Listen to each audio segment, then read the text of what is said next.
Now, the Toyota GR Supra is a vehicle that I didn't quite know if I liked or not. And one of the reasons for that is because Toyota's claims that it was a Grand Tourer didn't really get proven when I had it on test and drove it around the Klang Valley.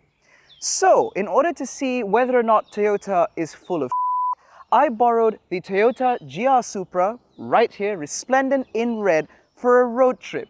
So follow me for a 600+ kilometer journey in Toyota's flagship sports car.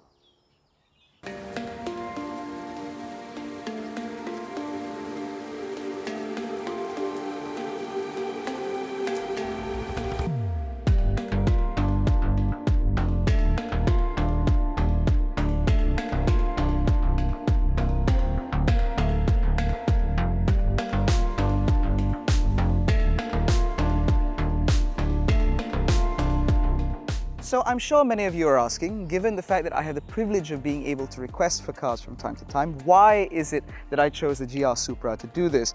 Number one, I wanted to. Number two, it's actually to prove Toyota's claims that this is actually a Grand Tourer as much as it is a sports car. Now, the reason why I took issue with that claim is because on the surface, it doesn't really seem like it is. Most Grand Tourers, for example, are 2+2s. This car is a strict two-seater. Most Grand Tourers have more boot space. In fact, the Porsche Cayman has about 4 cubic feet more space than this car. And lastly, it is the fact that when I reviewed this car, of which you can check out up here in the corner, I found that the suspension refused to settle on the motorway, constantly vibrating and juddering and adjusting itself as I went about my day. Now, all of these things have the makings of a car that simply isn't suited to Grand Touring. Now, my drive with this consisted of a 4-day trip from KL to Penang and then back to KL.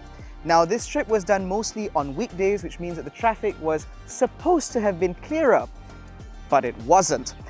And as a result, it meant that I actually got to try the Supra out in a plethora of conditions far beyond just the simple motorway cruise that I had expected.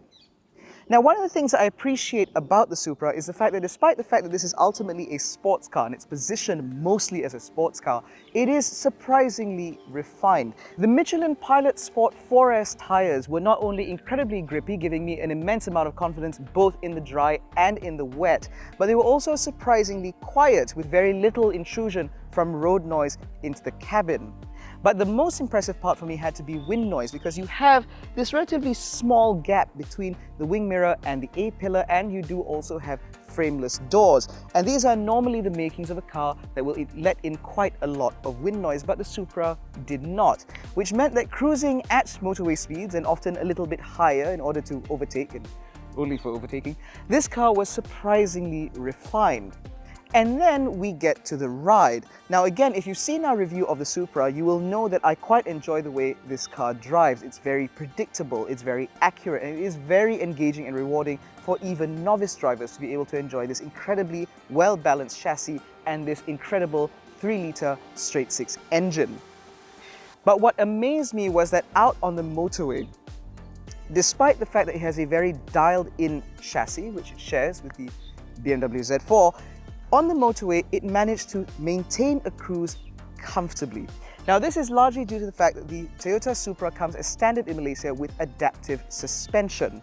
And as a result, it means that you can put the car in normal mode because it doesn't have comfort, it only has normal and sport. But if you leave it in normal mode, the suspension will constantly measure the road that you're on in order to ensure that you have the best possible ride. And even in sport mode, this is not really the stiffest sports car out there. There is a healthy amount of body roll, which allows this car to be very predictable through the corners. It allows you to feel where the weight of the car is moving. And you put all of this together and overall it becomes a fantastic motorway cruiser. Now, the next problem was driving this car around Penang, because like it or not, this is a low-slung sports car with relatively small windows and a very, very flawed rear end view. So yes, there were some body clenching moments, especially with bikes that seem to know exactly what they're doing but refuse to communicate with anybody else. But what surprised me most of all was the fact that because I trusted this car, because from the driver's seat it's very easy to figure out where the corners of this car are, it did mean that after a little while, you get used to it and it stops being a problem. Now, the Toyota Supra actually, and in its development, benchmarked the Porsche Cayman as a direct competitor. Now, we haven't actually driven the Cayman, and so we've only sampled it in very, very short bursts, and we understand that it is a very good car to drive, particularly in town because of its compact dimensions and pretty good visibility.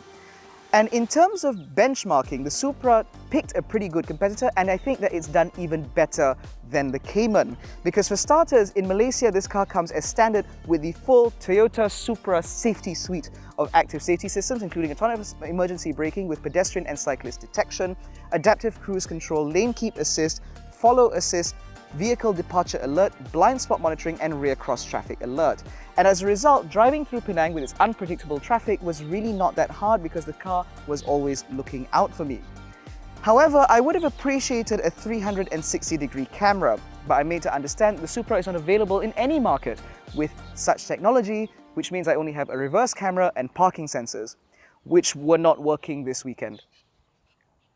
Now, boot space, surprisingly, was not something that I struggled with, because despite going away on a 4-day trip with 2 people and a wedding to attend, the Supra swallowed it up all pretty well. I didn't have to remove the parcel shelf, I didn't have to have anything on my lap, or my passenger's lap for that matter, and it meant that the Supra really was a surprisingly good grand tourer.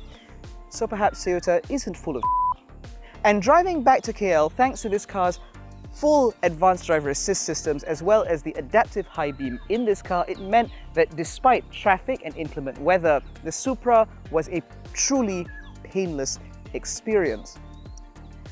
And now we have to talk about fuel economy, because naturally a 3-litre straight 6 is going to be more or less fuel efficient rather than a 2-litre 4-cylinder, for example, or a 1.6-litre 3-cylinder, for example. But what I can say from experience is, having driven a very popular 1.5-litre 3-cylinder SUV, mostly around town, 90% in eco mode, the Toyota Supra is more efficient than that. Because in town, this car did, at its worst, 10.3 litres per 100 kilometers, and out on the motorway on a steady cruise, it was doing 8.8. This means that the Supra is arguably one of the most efficient ways to travel if you only want 2 seats and a lot of power. So, the Supra, it's not cheap. No, it is more than twice the price, in fact, compared to Toyota's GR86, which is also an absolutely fantastic car. However, if you're looking for a proper grand tourer with looks to kill and the ability to have people snapping their heads around to take a photo or chase you down the North-South Highway, yes, I'm looking at you, guy in the Volkswagen Golf GTI, then there is nothing quite like it.